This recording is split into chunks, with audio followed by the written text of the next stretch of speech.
Hola chicos, buenas tardes. Hola, Buenas profe. tardes, profe. Buenas tardes. ¿Cómo Profe, ¿qué están? tal? Buenas tardes. ¿Cómo están chicos? ¿Bien? Hola. ¿Quién es usted? Bien, bien, gracias. Bueno, díganme ustedes cuando comenzamos, ¿sí? Hay chicos que todavía no se han conectado. Esperamos unos minutitos más. Sí, profe. Bueno,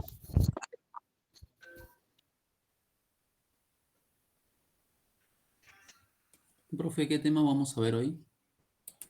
Etapa dilatante, o sea, el trabajo de parto ya verdadero, vamos a ver.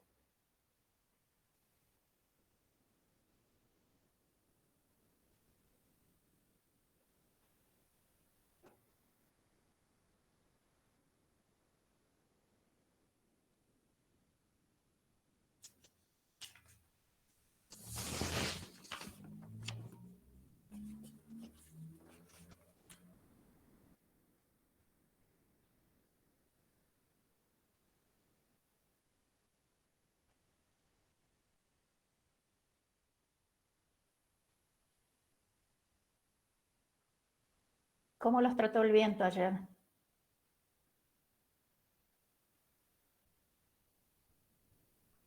Poco amable, profe. Mejor que el domingo.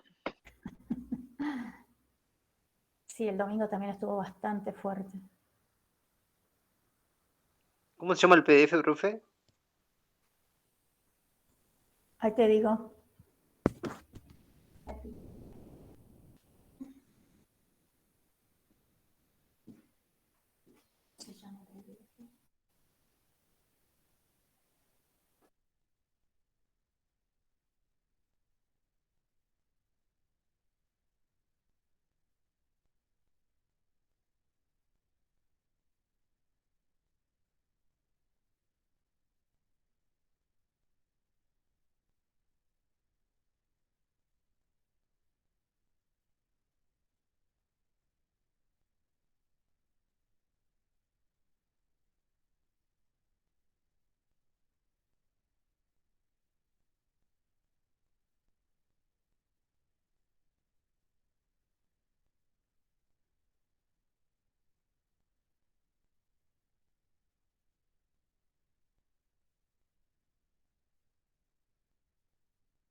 ¿Podemos comenzar, chicos?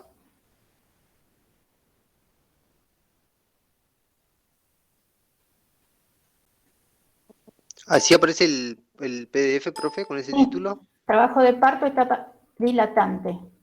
Y después tenemos otro que va a hablar de la familia, y hablamos un poco de lo que es el COPAP. Pero ese es otro. A continuación, cuando terminemos con etapa dilatante, vamos a empezar con el otro.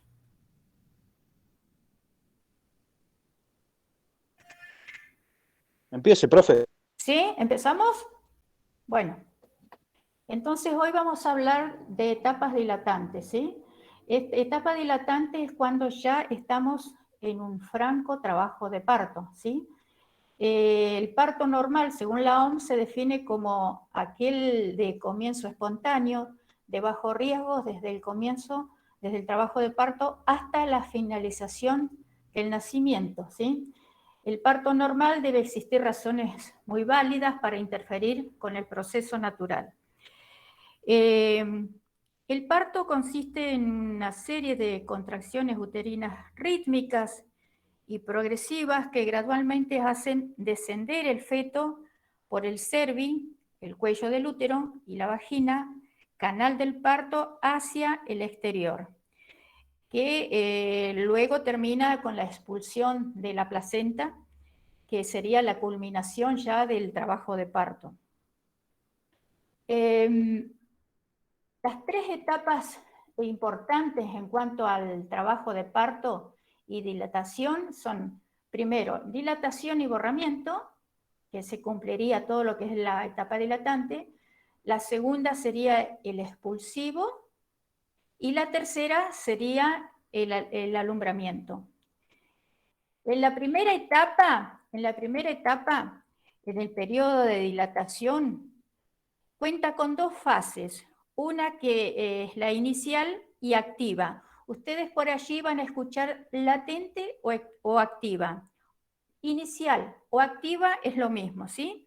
Las contracciones provocan la dilatación gradual del cuello uterino, que se va haciendo más delgado hasta llegar a desaparecer.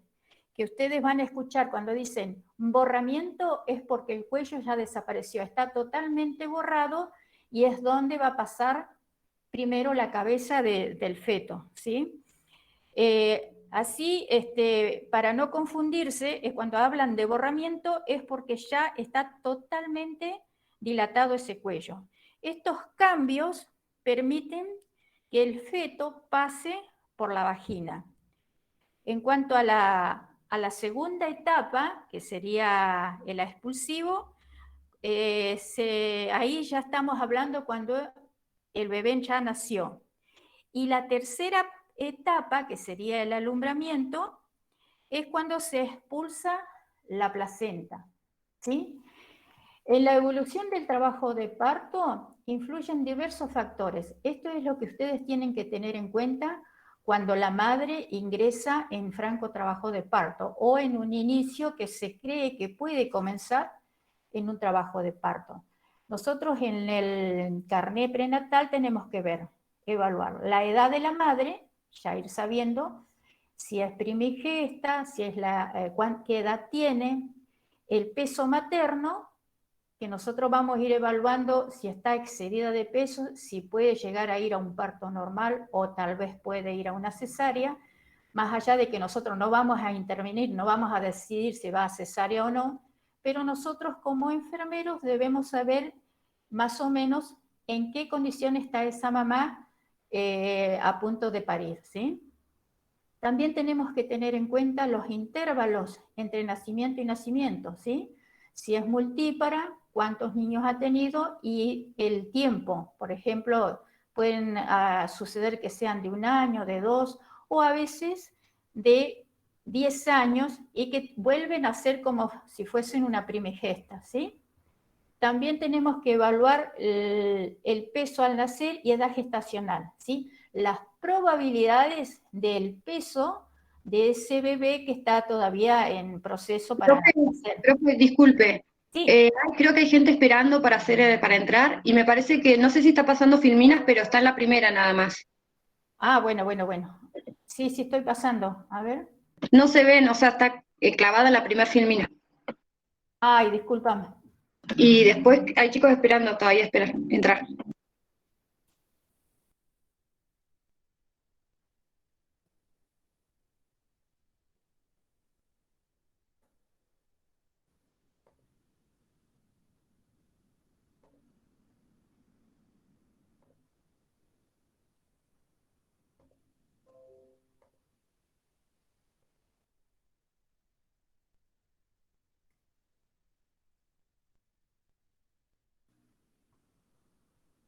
Paso a la segunda, a ver si se ve.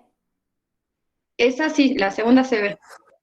Bueno, esperamos los chicos así, les vuelvo a repetir para que no queden atrás. Sí, ya los aceptó. Sí, los acepté. Para los que ingresaron recién, estamos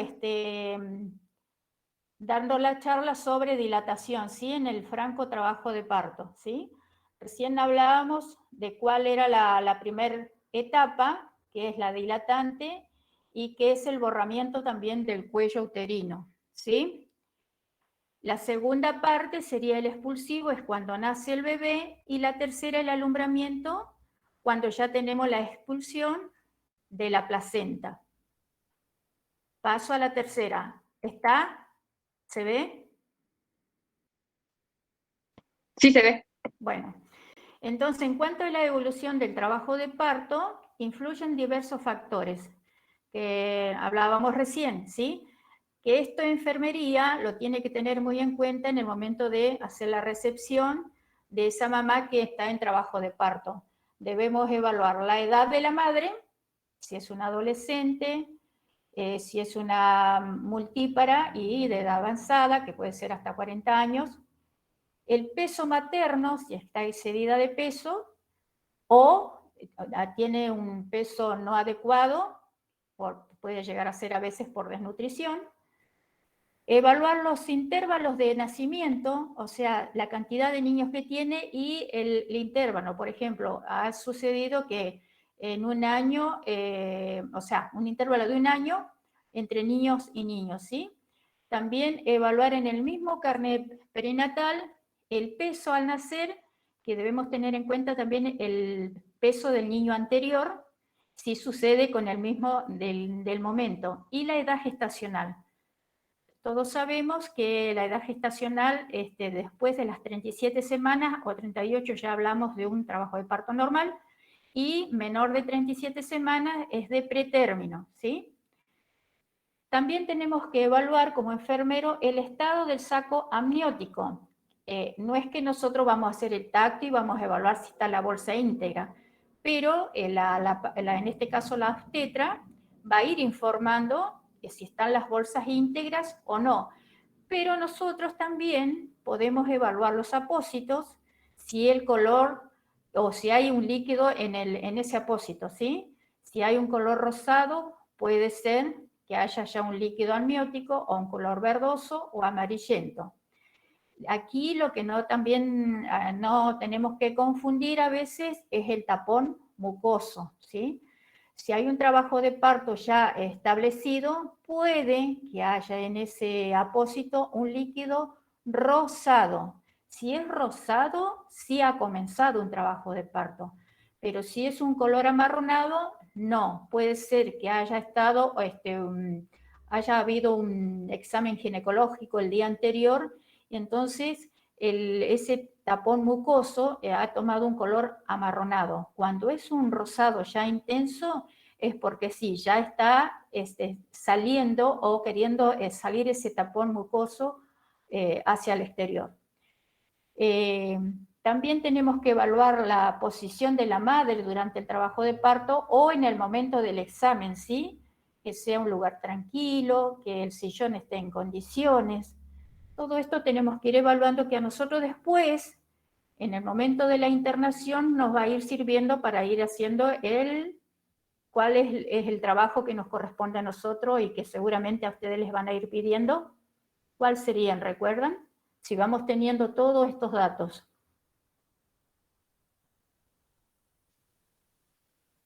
que muchos, Un proceso de el atención. proceso de atención, el famoso PAI, ¿se acuerdan? Todos estos datos ustedes en el momento de ingresar en la admisión los van a ir teniendo en cuenta, ¿sí? Los factores psicológicos, ¿cuál sería? Si viene acompañada, evaluar si ese embarazo era planificado o se enteró después de 4 o 5 meses recién que estaba embarazada. Embarazos, o sea, por allí tiene un niño de 1 año o 9 meses y ya nuevamente está embarazada, que sucede también. Un embarazo oculto, todos estos factores los tenemos que ir teniendo en cuenta, ¿sí? También por allí los niños se han quedado solos, el padre trabaja, todas esas cosas así nosotros las vamos a ir anotando que nos va a servir después para el PAE, ¿sí? A ver, seguimos. La duración del trabajo de parto. A ver que no se me quiere correr esta.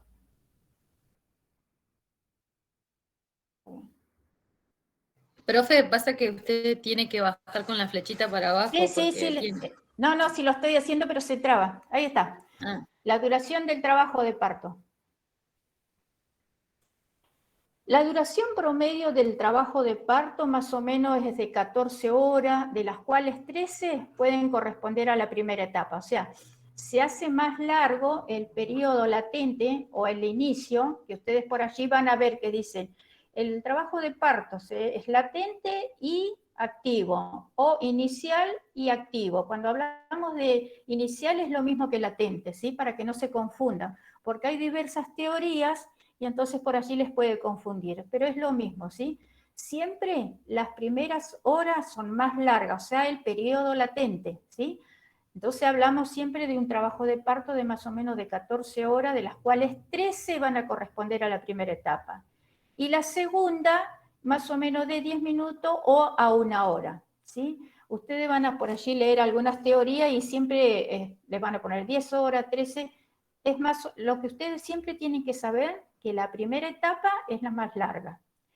La duración promedio del trabajo de parto en multípara es mucho más corta, ¿sí? En vez de 14 o 13 se va a ir a la mitad, son 6 horas más o menos. En primíparas, es decir, que dura 7 horas y 20 minutos más o menos, que son los 20 minutos de la última etapa. Pero es variable, ¿eh? Puede ser que a veces en la primigesta capaz que está todo un día y nosotros hablamos acá de 14 horas, y es normal. Mientras tanto, el feto esté en condiciones, se le va auscultando, ustedes van a ver que en la sigla FCF es la frecuencia cardíaca del feto.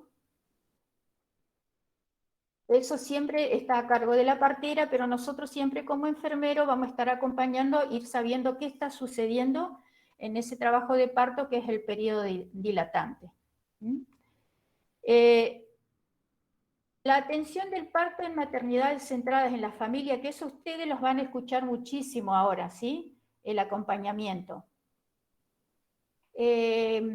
Por ejemplo, acá en este hospital, más allá de que hubo la pandemia, siempre estuvo el familiar al lado de esa parturienta, ya sea su pareja, la hermana o la madre, la persona que la parturienta prefiere estar a su lado, ¿sí? Profe, ¿en qué hospital fue eso? Acá en Roca.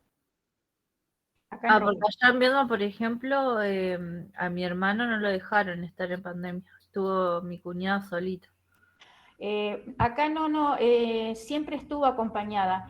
El tema fue así, por ejemplo, suponete que sea su pareja, se le controlaba la temperatura, si estaba en condiciones, o se le pedía el carnet de vacunas, si es que lo tenía, pero antes que aparecieran las vacunas, se tomaba la temperatura del acompañante y podía ingresar.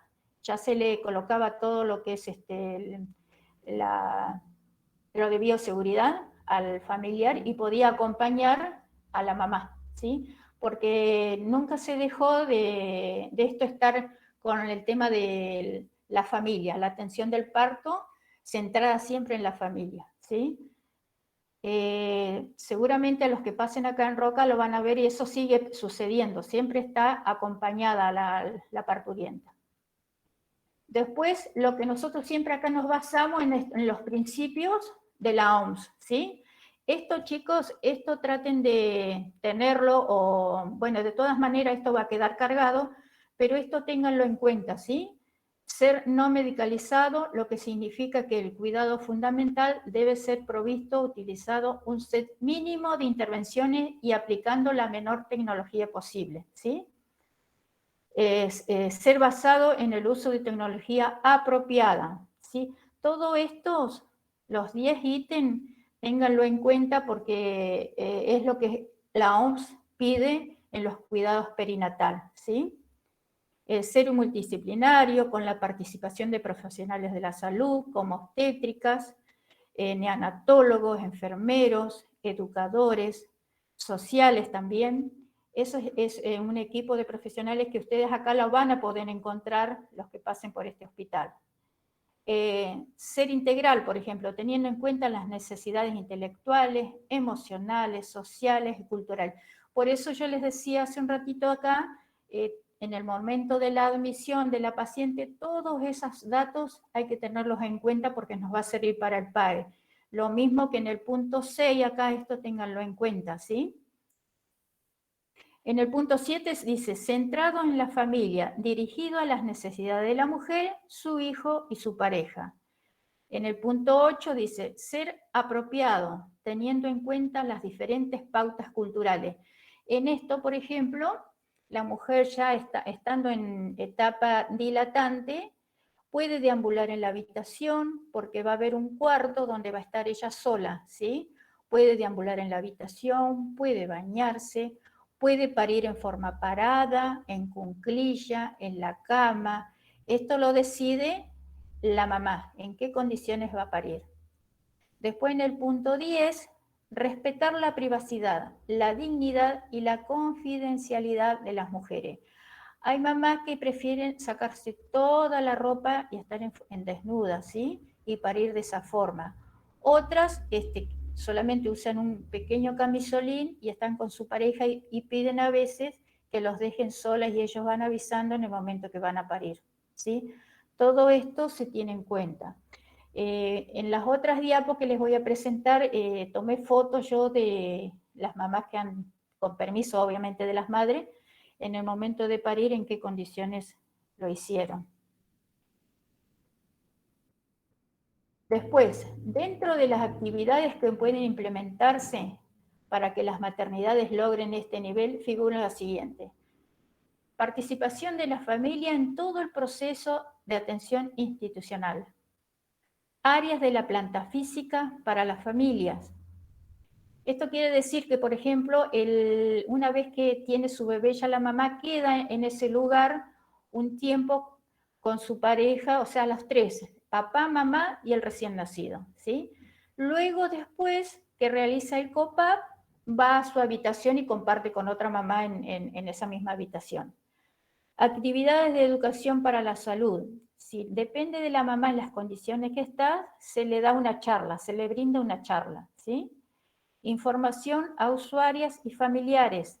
Esto es todo lo que nosotros les informamos para no tener inconveniente en cuanto al acompañamiento.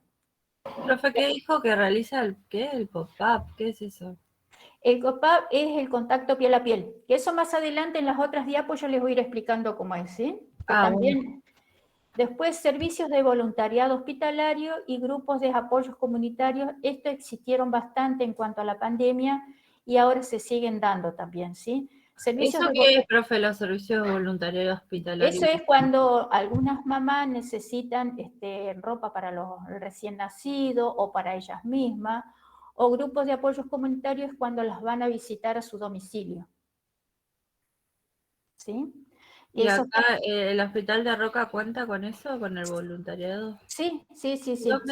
¿Cuáles son las redes para ayudar? Yo después te doy el número, ¿sí? Porque tengo una señora que es la que siempre donó, ya sea pañales, apósitos, qué sé yo, a ver si se me ocurre ahora, pantuflas, algodón, alcohol, todas esas cositas. Claro. ¿Sí? Bueno, profe.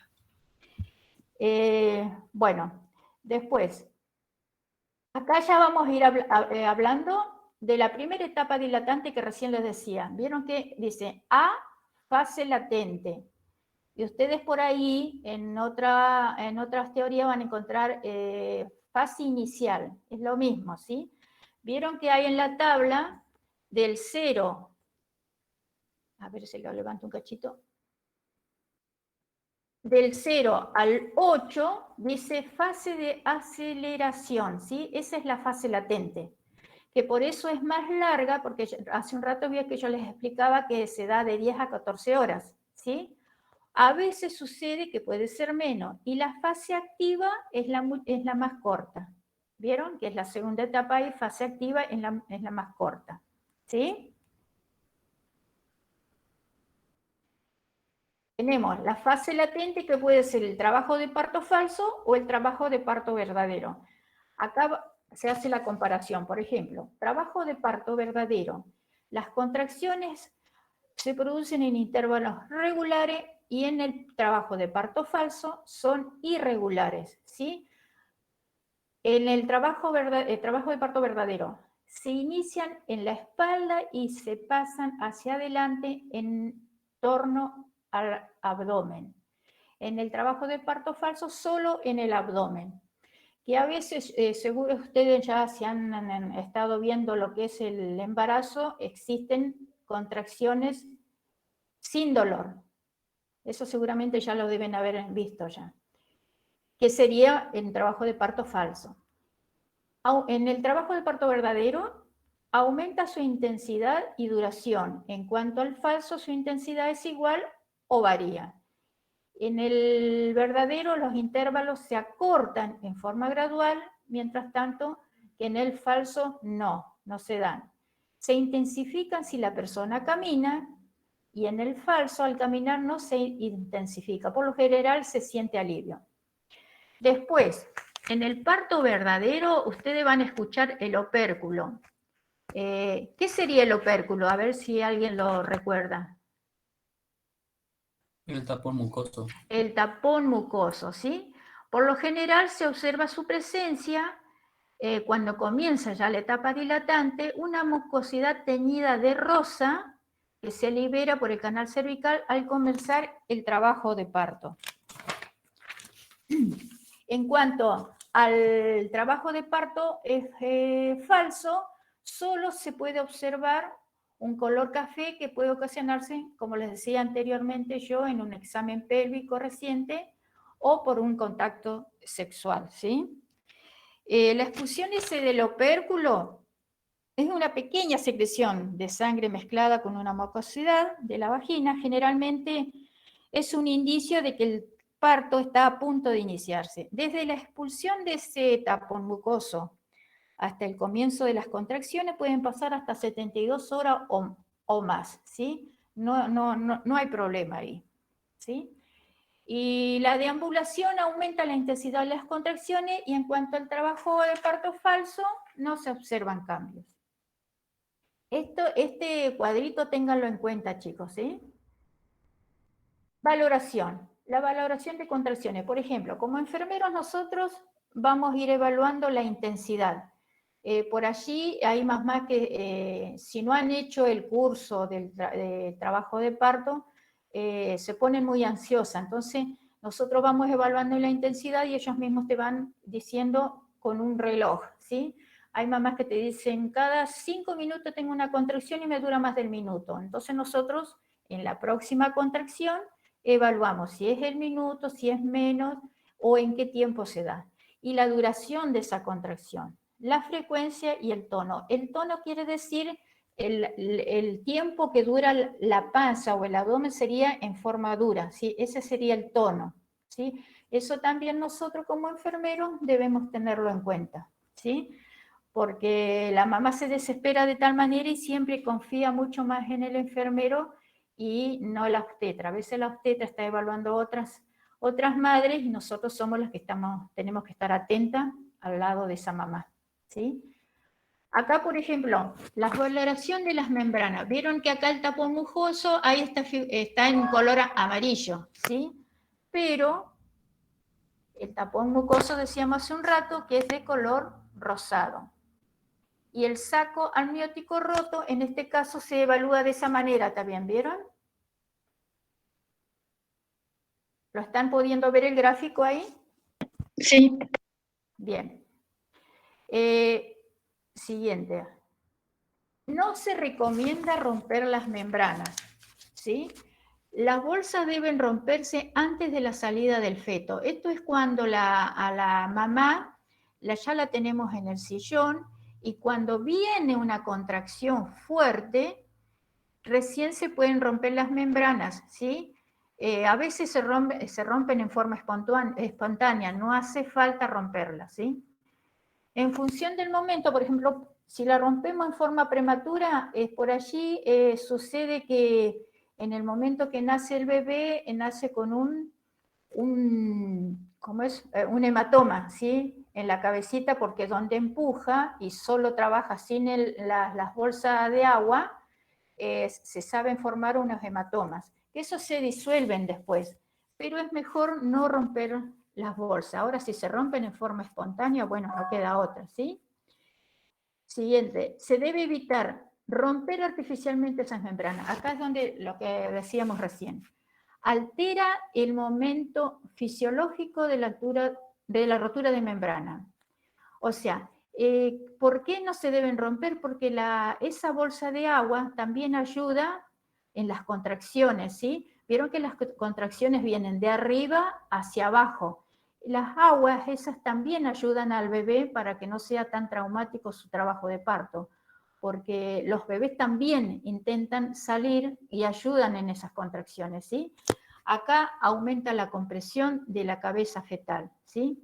Aumenta el riesgo del caput, sucedan, es el tumor serosanguíneo, es el que les decía yo del hematoma, y la desalineación de las parietales, en el caso de que no se hayan roto las membranas. A veces hay mamás que rompen la bolsa en su domicilio, no queda otra ahí, ¿sí? Aumenta la desaceleración precoz del ritmo cardíaco fetal. Facilita la compresión de los vasos umbilicales, reduce la oxigenación cerebral y el pH sanguíneo y produce riesgo de infección puerperal neonatal en caso de que estén rotas las membranas. Por eso hay mamás que a veces rompen las membranas en su domicilio, pero no están en trabajo de parto, y esas madres necesitan internación y están con antibióticos, ¿sí? Hasta que se produzca su nacimiento. Puede haber una infección puerperal y neonatal y es una de las maneras de evitar esta infección con antibióticos. Después. Profe, ¿cómo fue lo que dijo de la cabecita del bebé? Claro, cuando las bolsas están rotas, el bebé empieza a empujar porque también él hace su trabajo en el momento del parto. Y al no tener esa agua, es como que está vacía esa zona y entonces se produce ese hematoma, ¿sí? Es como esa cabeza larga que se le forma porque va empujando y como no tiene ese líquido, entonces se le forma ese hematoma, ¿sí? Que eso después se disuelve solo, no es problema, pero si se puede evitar, mejor. O a veces sucede también que las madres hacen mal el pujo, entonces queda mucho tiempo encajado el bebé ahí y también se produce ese hematoma. ¿Sí? Bien, gracias. Acá nuevamente hacemos el ingreso de valoración psicosocial y emocional.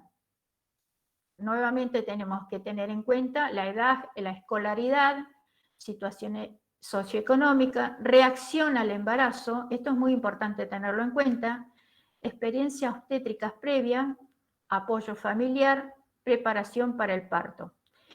El examen físico general cefalocaudal por necesidades. Esto también nosotros lo tenemos que tener en cuenta. ¿Qué hacemos? Cefalocaudal, ¿por qué?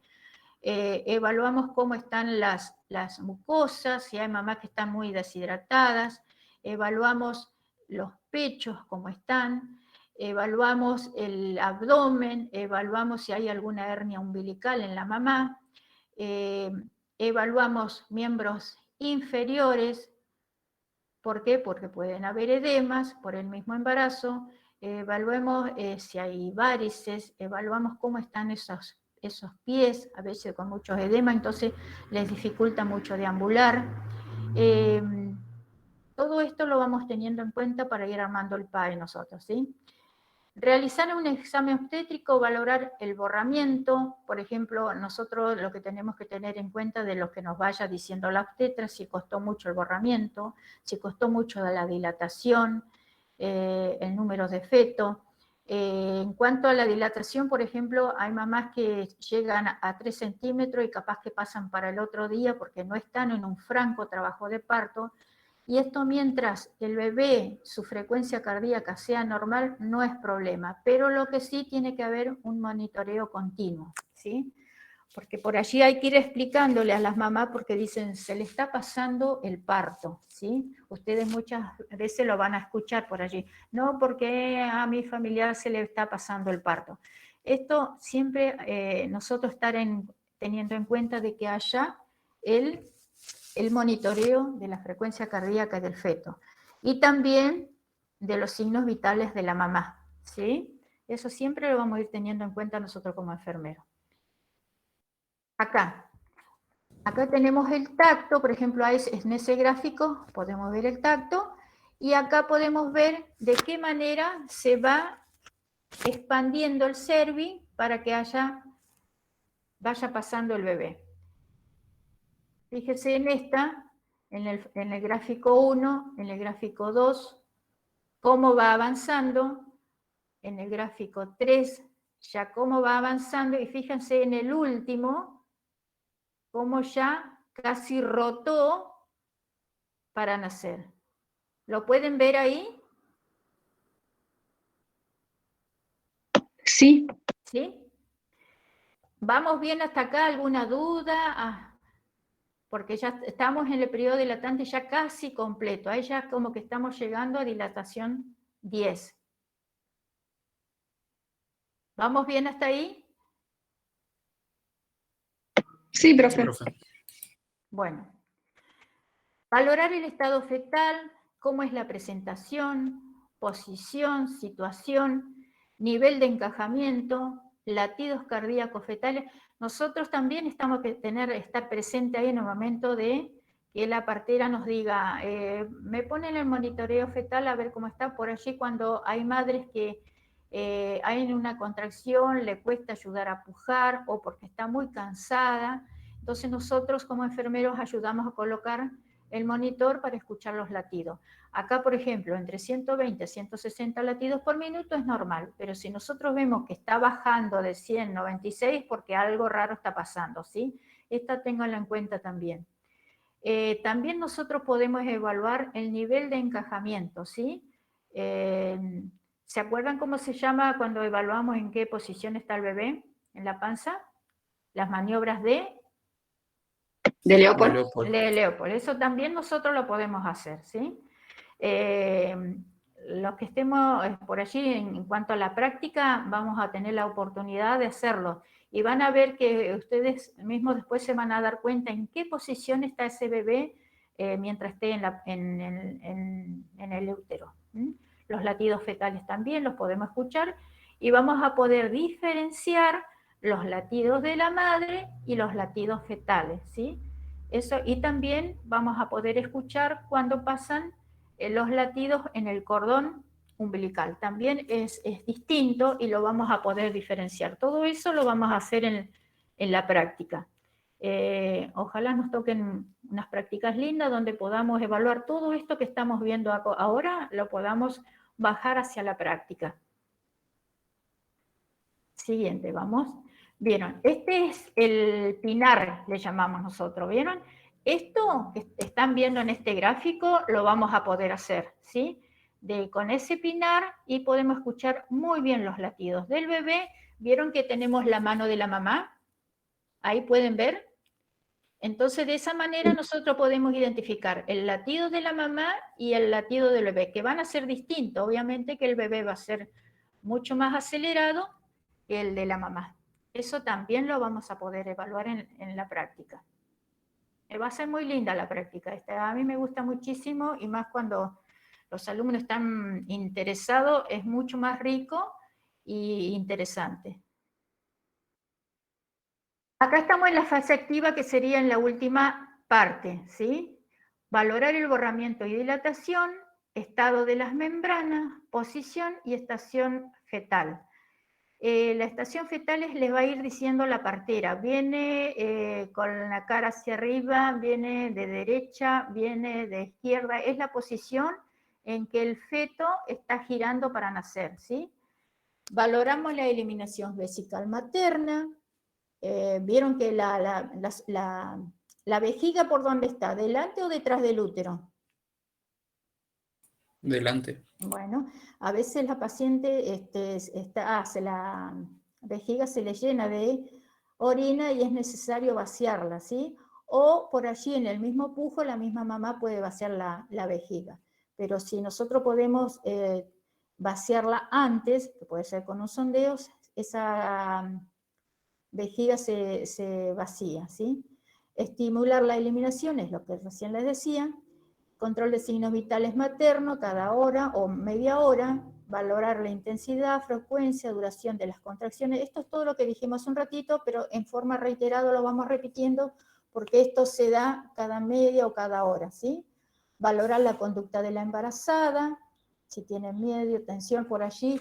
Hay mamás que se preocupan mucho, les da mucho miedo cuando ven que se les hace largo el trabajo de parto, entonces nosotros tenemos que ir acompañándola para que se relaje, por allí ayudarla con un baño, una ducha bien calentita, eso les relaja bastante.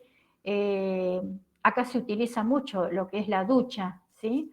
Bajo la ducha se relajan bastante las contracciones y no son tan dolorosas.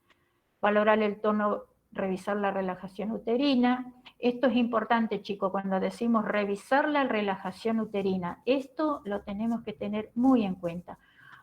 Por allí en una contracción que nosotros vemos en pleno trabajo de parto, con ya en dilatación de 7, 8, 9, y ese tono o esa pancita no se relajó, avisar enseguida porque algo está pasando, ¿sí?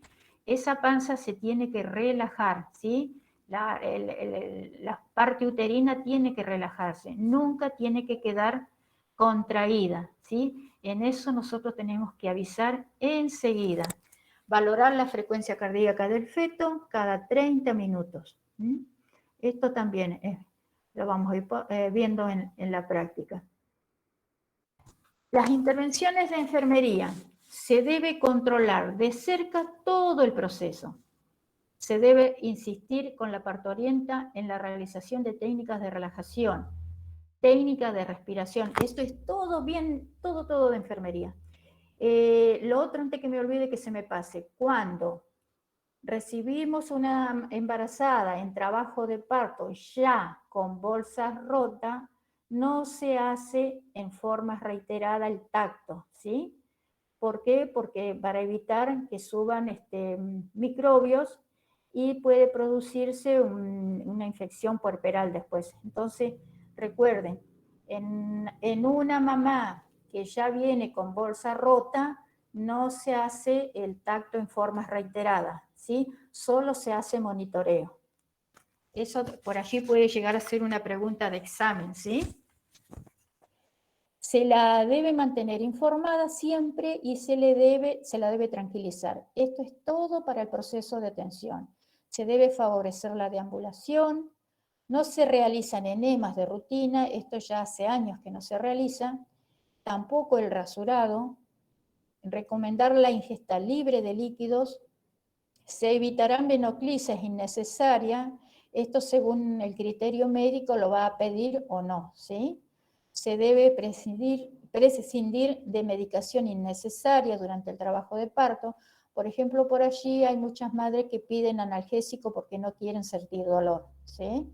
Eso depende del tipo de paciente y si alguna patología tiene la paciente, se evaluará si hay necesidad de medicar o no, ¿sí?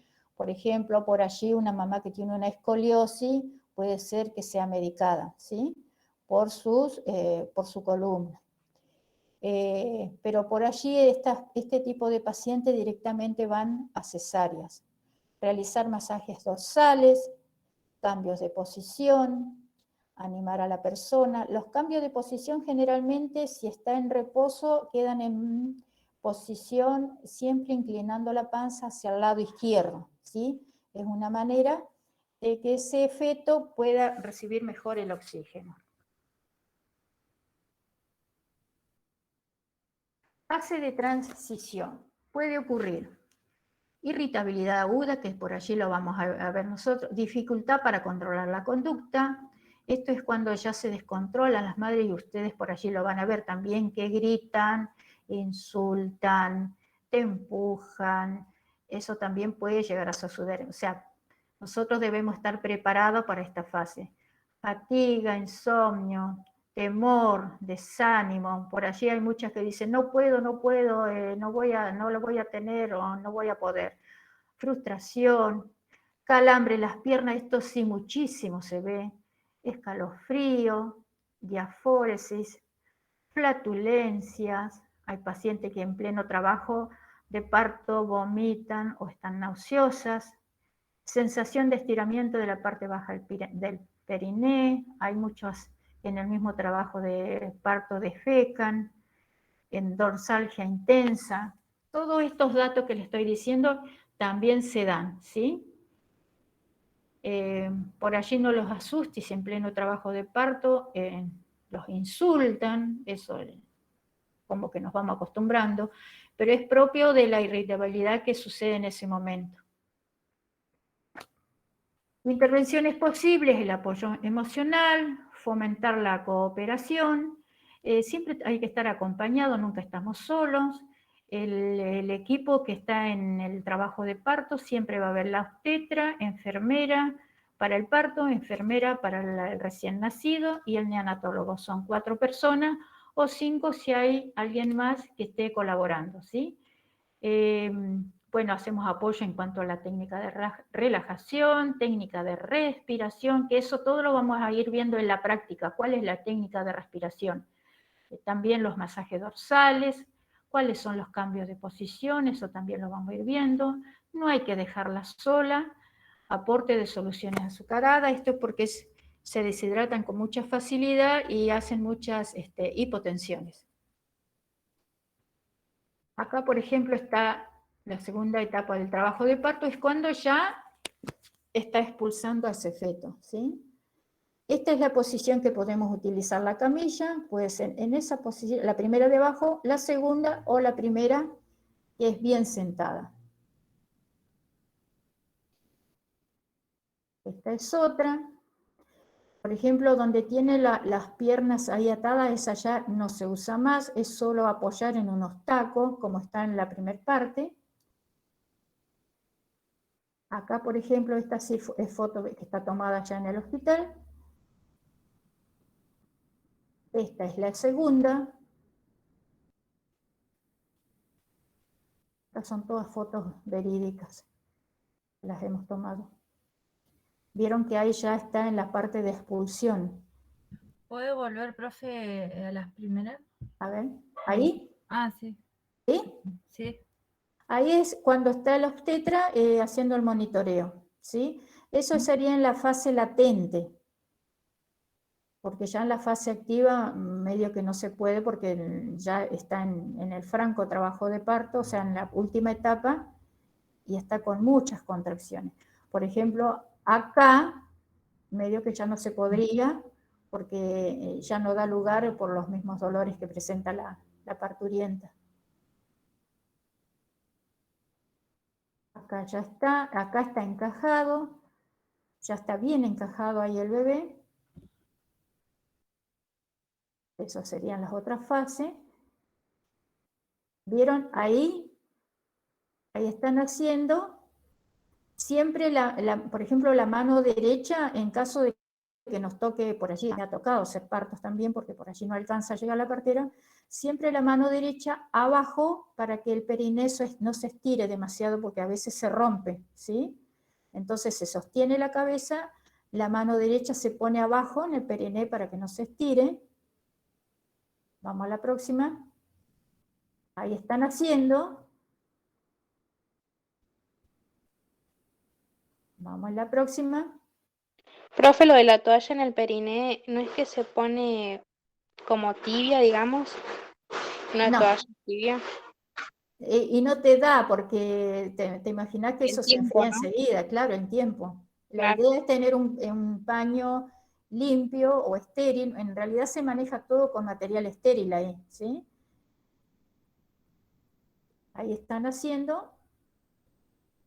Ahí va a ir encima de la mamá, que eso sería el contacto piel a piel.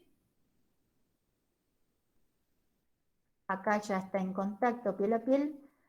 Todavía está con el cordón sin cortar ahí, ¿sí? Esto sería un bebé que nace en condiciones normales. Este es un trabajo de parto normal. Esto es un Ah. trabajo de parto normal.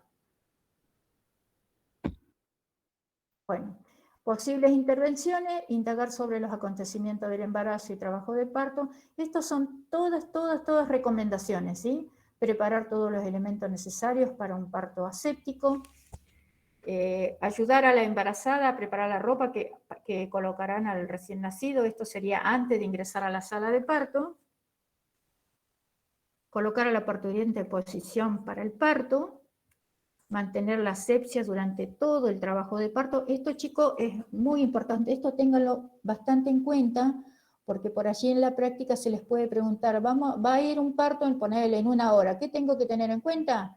Preparar los elementos necesarios, ayudar a la embarazada, mantener la asepsia durante todo el trabajo de parto, valorar los signos vitales. Siempre tenemos que tener un equipo de signos vitales, ¿sí? Eso siempre está, pero nosotros lo que tenemos que hacer evaluar si ese material está y existe en ese lugar.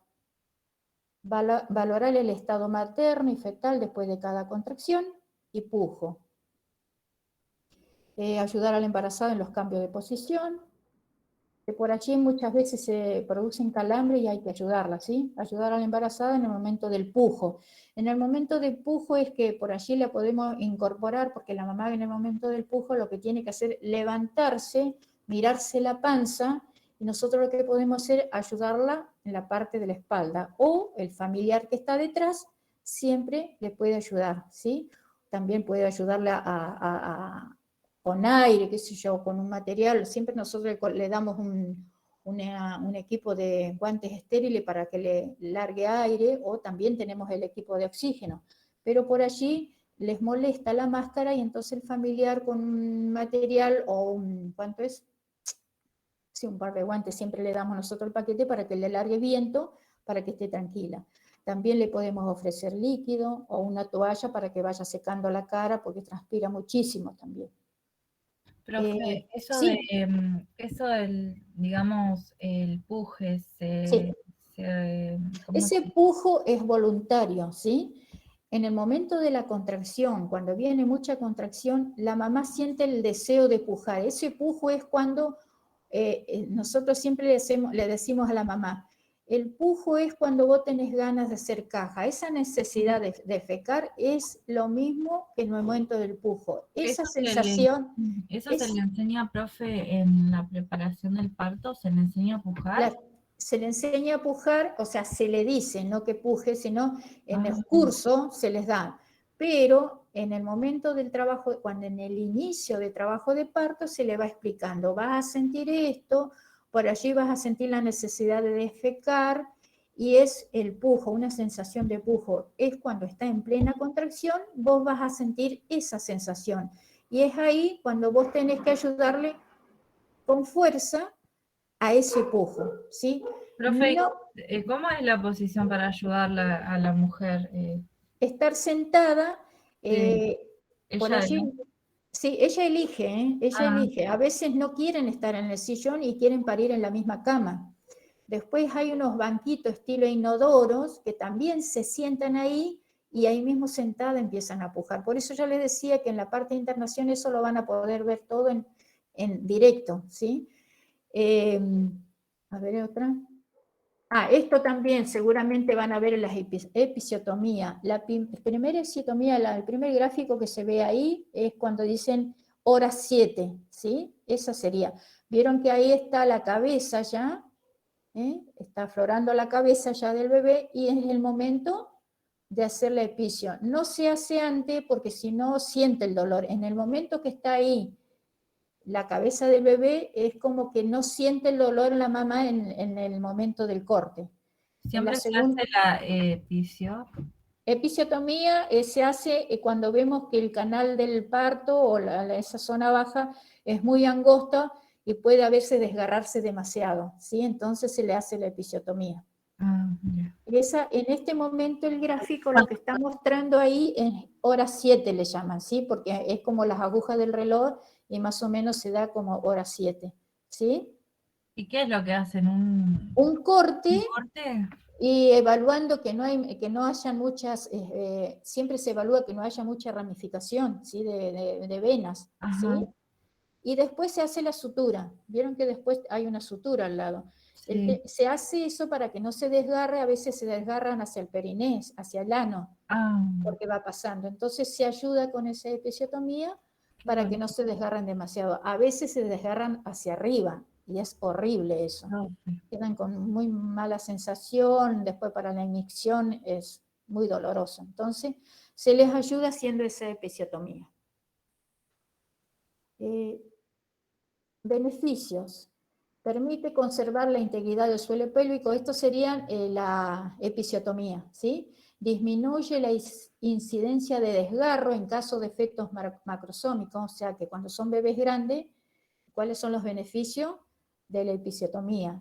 Para el feto, acorta la expulsión, evita lesiones por presión en la cabeza fetal también, y facilita las maniobras también de la obstétrica para agarrar al bebé y ayudarlo a rotar, ¿sí? Esos serían los beneficios de la episiotomía. ¿Cuáles son los riesgos? El 60% de las mujeres presenta dolor en la zona de episiotomía. Aumenta el riesgo de infección si esa zona no se mantiene seca.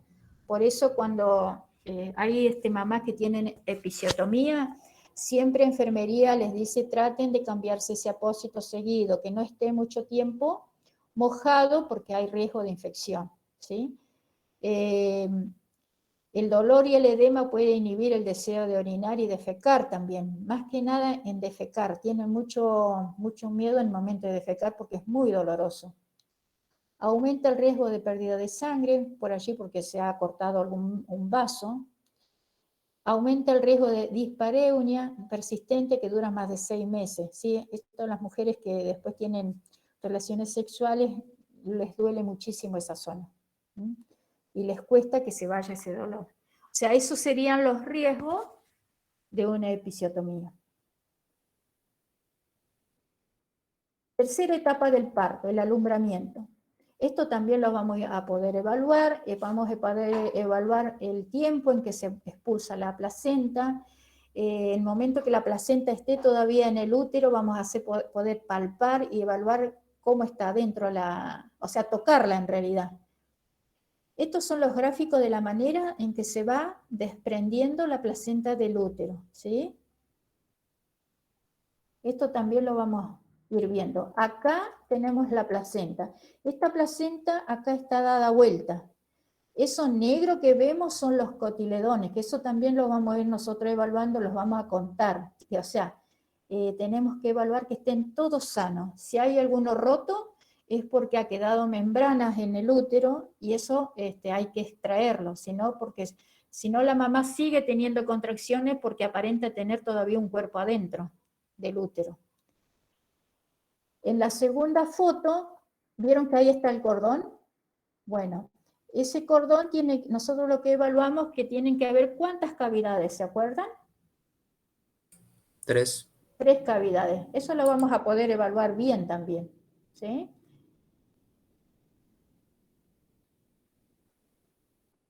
Valoración y actividades. Valorar el estado materno. Esto se va repitiendo en cada etapa. Vieron que vimos 3 etapas. Valorar el estado de la placenta, se inspecciona el cordón umbilical, se inspecciona las membranas. Cuando hablamos que se inspeccionan las membranas es que tienen que estar todos los cotiledones firmes. Son como unas masas que están insertadas en la placenta. Esas tienen que estar todas sanitas. Y vemos la coloración. No vamos a poder dar cuenta nosotros cuando hay mamás que son fumadoras, cuando son alcohólicas o cuando consumen drogas, porque en la placenta se ve todo eso, se puede evaluar, ¿sí? Cuando es una placenta vieja también, o sea que cuando ha llegado a 40 o 42 semanas de embarazo, también podemos evaluarlo en la placenta.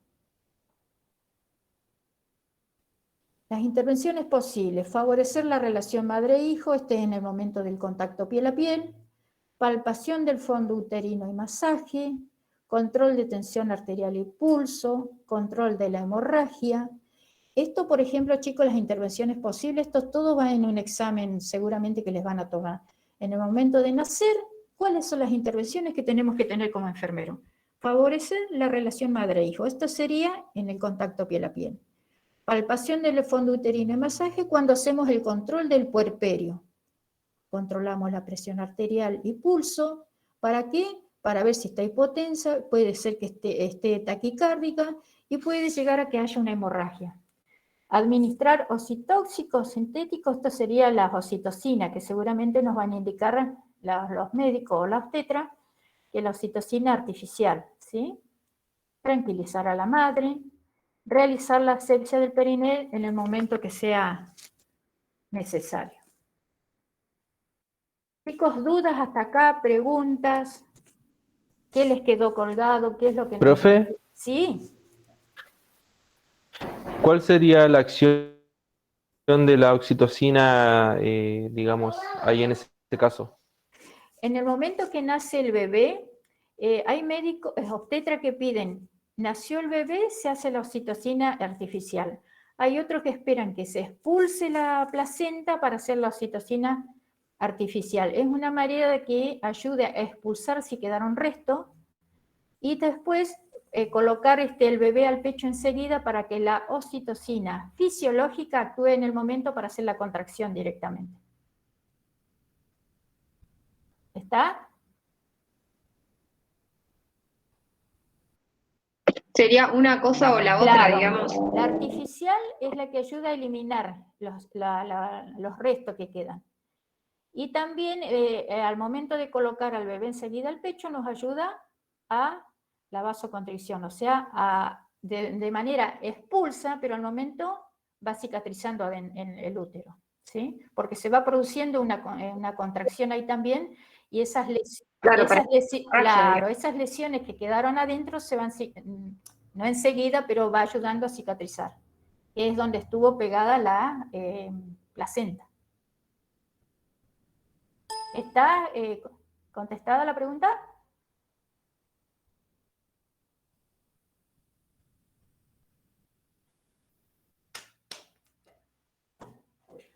Vamos a la próxima, Sí, que profe. sería la del Hospital de Sardán.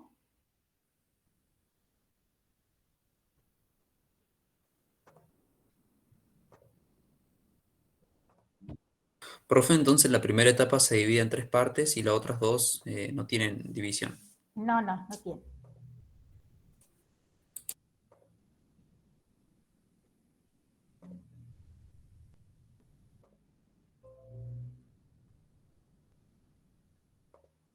Por eso yo les decía por allí que hay diferentes teorías. Por ejemplo, la latente y activa o inicial y activa es la misma, ¿sí? Y por allí van a evaluar ustedes también, que les dicen una cantidad de horas las teorías, y cuando vamos a la práctica van a evaluar que por allí son mucho más horas o menos puede ser también, ¿sí? En cuanto al parto respetado y COPAP, que una de por allí las compañeras, futuras compañeras, preguntaban, ¿sí? Parto respetado y COPAP. El COPAP es el contacto piel a piel, ¿sí? Esto lo vamos a hacer de forma rápida, ¿sí? Es el parto humanizado o parto respetado, es una de las modalidades de atención del parto caracterizada por el respeto a los derechos de los padres y los niños en el momento del nacimiento. Considera los valores de la mujer, sus creencias y sentimientos respetados, su dignidad y autonomía durante el proceso a dar a luz. Nosotros el año pasado, bueno, la práctica fue muy cortita, creo que ustedes saben que fue muy cortita, pero fue bastante provechosa, por decirlo así, porque tuvimos partos donde se hicieron en el piso, o sea, se respetaron las creencias, donde una de las mamás pidió que le dejaran una sábana en el piso y en cuclilla tuvo su bebé. pero nosotros la vigilábamos desde la puerta porque ella nos iba a decir en el momento que estaban haciendo su bebé. Y nació en el piso, pero obviamente arriba de un material estéril. Nació muy bien. Qué lindo, profe. Sí. No, la verdad que fue muy lindo. Y los alumnos pudieron visualizarlo detrás de una ventana, pudieron ver el parto, cómo nació, todo. Acá una reseña histórica, por ejemplo, antes del siglo XIX, comadrona, siglo XX, parto institucionalizado, acto médico, uso de tecnología y procedimiento, sin mejoras en resultados perinatales, y en el año 85 la OMS, el nacimiento no es una enfermedad, y la transformación del proceso de detención y el marco legal internacional y local. Esta es una reseña histórica que la tuvimos en cuenta para tenerlas en la práctica. El parto humanizado fue aprobado en el 2004 y el decreto ya se formalizó en el 2015. Nosotros acá en el hospital más o menos para esa fecha ya como que lo queríamos incorporar y lo logramos, ¿sí? Se promueve el respeto a la familia y sus particularidades, raza, religión, nacionalidad, que se acompaña en forma de decisiones seguras e informadas. Los derechos de la madre, informada de diferente intervención médica, siempre le tenemos que explicar a la madre, y en lo posible, por allí cuando, por ejemplo, yo les asigne una mamá que va a ser, que va a tener a su bebé, si hay posibilidades de ir a mostrar, mira, acá en este sector vas a tener a tu bebé, la podemos acompañar y decirle, en este sillón vas a tener tu bebé, esta va a ser tu cama, vos decidís si lo querés tener en la cama, o en el sillón, o en el banquito. Nosotros tenemos la posibilidad de explicarle a la mamá, y ella va a decir, sí, yo quiero en tal lugar. Ahora, si vemos que tiene alguna patología, algo raro, eso ya interviene el médico y decide dónde hacerlo, porque por allí el parto se puede complicar, y ahí nosotros tenemos al lado un sector donde se hacen las cesáreas, o sea que pasan enseguida al otro sector. Pero eso, Y sí, lo de los derechos que tiene la madre Sí. y la familia, digamos, porque yo anoche hablaba con mi cuñada y a ella nunca le dijeron que ella tenía tales derechos. en Yo donde le digo, yo como enfermera le voy a decir, le decía, cuáles eran sus derechos. no, No se lo bueno, dije. yo no lo he vivido, por lo menos de mi parte no lo he vivido, pero ¿en dónde fue? ¿Acá en Roca? Sí, pero ella tuvo en la clínica. Ah, no, en la clínica no se hace el COPAP, no se hace. Es más, nosotros hemos preguntado porque los mismos médicos que trabajan en el hospital trabajan en la parte privada y no lo realizan. Ah, En la parte pública sí. ujú. Y si ustedes pueden hablar o charlar con alumnos que pasaron el año pasado y estuvieron conmigo, les pueden decir sí. Yo les enseñaba a los futuros colegas que llevaran a la embarazada mientras tanto pudiera movilizarse, y enseñarle el lugar donde iba a tener a su bebé, y el lugar donde es el preparto, o sea, sala dilatante se llama. Entonces ahí la mamá puede estar acompañada en una sola habitación, acompañada por el familiar que ella quiere, puede ser la mamá, la hermana o su pareja. Por allí hay muchas mamás que no quieren que esté su pareja y prefieren que esté su mamá. Pero bueno, es una decisión de la mamá, ¿sí? El parto respetuoso de los tiempos biológicos, psicológicos, evitando prácticas invasivas, y suministro de medicación injustificada. O sea, ahora, por ejemplo, no se les pone medicación para apurar el parto, como muchas mamás dicen, me apuraron el parto, o el mismo familiar insiste en que le coloquen el goteo. Por allí van a escuchar ustedes, dice, no le pueden colocar el goteo a mi hija, o no le pueden colocar el goteo a mi señora. Claro, al verlas que tienen tantos dolores, ellos lo que quieren es evitar eso, no es que se haga el parto enseguida, sino es por el mismo dolor, ¿sí? Elegir quién la acompañe durante el trabajo de parto y posparto, tener a su lado a su hijo durante la permanencia en la institución. O sea, esto quiere decir que siempre tiene que estar en la internación conjunta. Esto también, nosotros trabajamos en el binomio, trabajamos madre e hijo en todos juntos, no se separa la madre y el bebé. Ustedes van a escuchar el binomio tanto, por ejemplo, a ver, el binomio Pérez madre e hijo, ¿sí? Derechos del recién nacido. Al ser tratado en forma respetuosa y digna, a su inequívoca identificación. Esto también siempre tiene una pulsera la mamá y una pulsera el bebé, en la mano derecha y en el pie derecho el bebé. A la internación conjunta, sus padres reciban información, asesoramiento sobre cuidado y plan de vacunación. Esto todo se tiene que tener en cuenta. Hospital Francisco López Lima, misión brindar la máxima calidad en el cuidado binomio madre-hijo. Reacreditado como amigo de la madre y el niño en el 2017. En el 2014 se hicieron 1.100 partos anuales. Muchos más se han hecho ahora.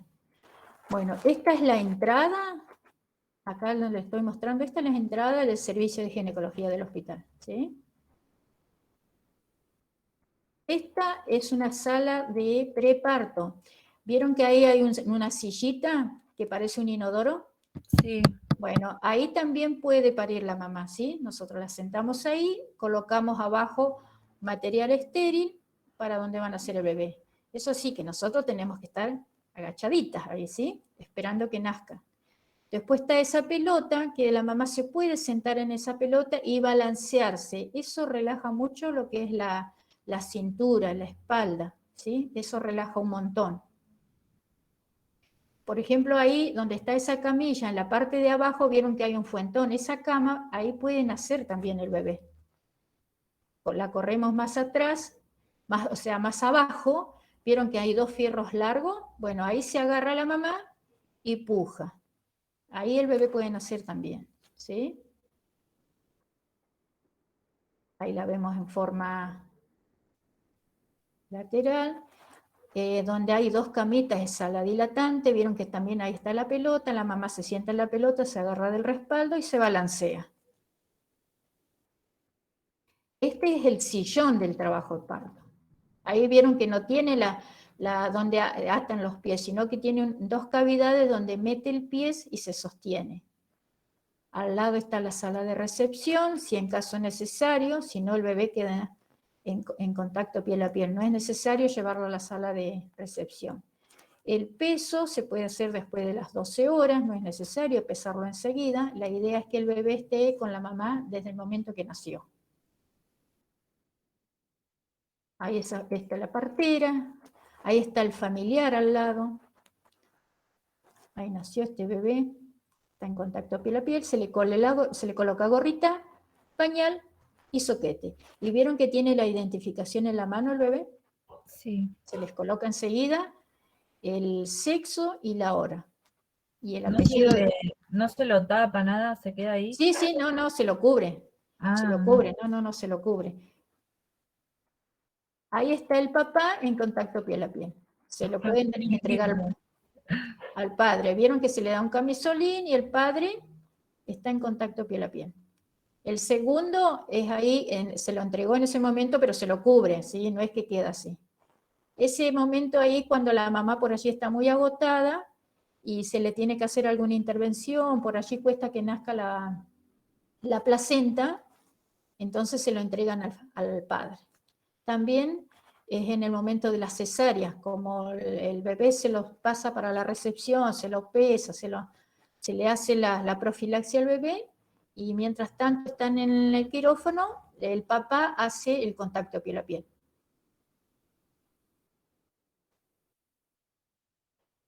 Esta mamá es el que hizo el comentario después cómo vivió el parto, cómo vivió la experiencia del contacto piel a piel, y el bebé ya, ahí en este momento ya tiene el año. Bueno, todo eso es. ¿Preguntas? Todas estas fotos que vimos ahora, en la práctica la vamos a ver los lugares, vamos a hacer lo que sea los primeros días, recorrer todo para que... Profe, no estás cambiando de filmina, de la diapo. No, quedó en la última, es donde dice el contacto piel a piel que está el papá. No, yo estaba leyendo esa que dice, para cambiar el mundo, primero debemos cambiar la forma de nacer. Sí, esa es la última. Está re bueno. Sí, esa es la última. Así que, bueno, todo esto que estuvimos viendo y charlando, Sí. lo vamos a ver en la práctica, ¿sí? ¿Alguna preguntita que queda colgada por ahí?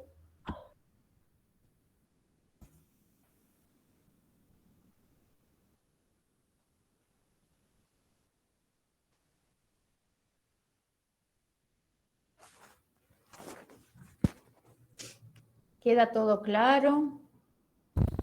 Profe, con Sí. relación al tiempo de parto, Sí, trabajo de parto-iniciación, entre más hijos tiene la mujer es más corto, ¿no? es más corto el trabajo de parto, sí, sí, sí. Es mucho más corto. Profe, Eh, ¿vos estás en el grupo de estudiantes de cuidado de la mujer? sí, Ah, bueno. Miriam me llamo yo. Sí, sí, seguro estoy, porque me incorporó Cristian, creo. Cristian o Ana me incorporó. Igual, si existen dudas, próxima clase me las hacen saber o le hacen saber a Ana, que es la titular, y la vamos evacuando las dudas. Profe, con respecto a la episiotomía, Sí, eso se hace por lo general con el primer hijo, ¿no? sí, generalmente es en el primer hijo. Y si no, también, también se hacen, por ejemplo, suponete, la mamá tiene 20 años, se le hizo episiotomía, a los 30 años fue mamá nuevamente y es como si fuese primigesta, entonces puede llegar a suceder de volver a reiterar esa incisión. Pero cuando son embarazos seguidos me parece que no se hace. No, no, cuando son embarazos seguidos no, no, no. Salvo que ese bebé sea macrosómico, ¿sí? Salvo que ese bebé nada que ver con el peso de los anteriores, a veces sucede. Por eso nosotros tenemos que ir teniendo en cuenta el carné perinatal, ¿sí? Que ahí se va evaluando todo. ¿Siempre se hace o hay casos que no es No, necesario? no, hay casos que no se hace, hay casos que no se hace. También la ecografía, nosotros tenemos que irlas viendo y ahí seguramente va el peso del feto, el peso del feto y en qué condición está el cervi también, en las ecografías sale.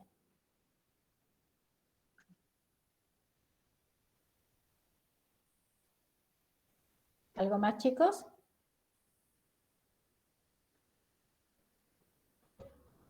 Profe, el número para comunicarse con el voluntariado para ayudar. Ah, a ver, ya te lo doy, a ver si lo tengo acá. Pues no te Sí. encuentro en el WhatsApp. Si no directamente en la capilla, Sí. también puede, en los sábados a la tarde. Ajá.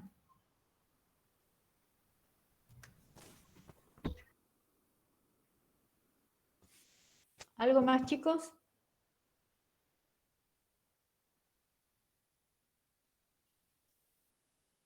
¿Alguna duda en cuanto al proceso dilatante?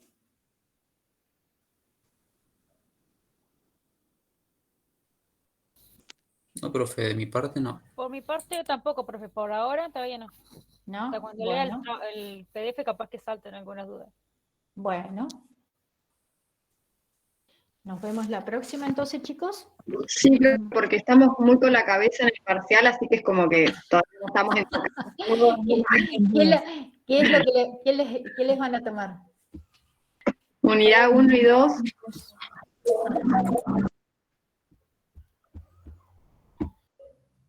Bueno, entonces los dejo, chicos, que estudien. Gracias. Bueno, profe, Suerte. Gracias. Gracias. Hasta luego. Gracias. Gracias, profe. Gracias.